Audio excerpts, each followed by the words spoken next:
Guys আমি একটা জায়গায় এসে বসছি,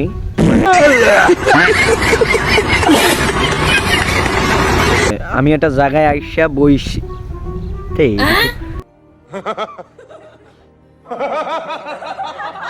আমি একটা জায়গায় ইয়া বসছি, ঠিক আছে,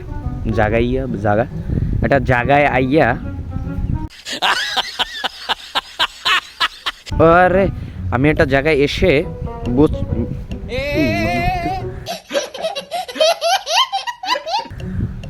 গাইস আমি একটা জায়গায় এসে বসেছি, জায়গাটা খুব সুন্দর, বাতাস চলতেছে খুব প্রচুর পরিমাণে। I think I love this বাতাস। তারপরে বিষয়টা হচ্ছে আমি দূরে একটা জিনিস দেখতেছি, সেটা দেখানো যাবে না, কারণ প্রাইভেট বা সিকিউরিটির একটা জিনিস আছে, বুঝলে?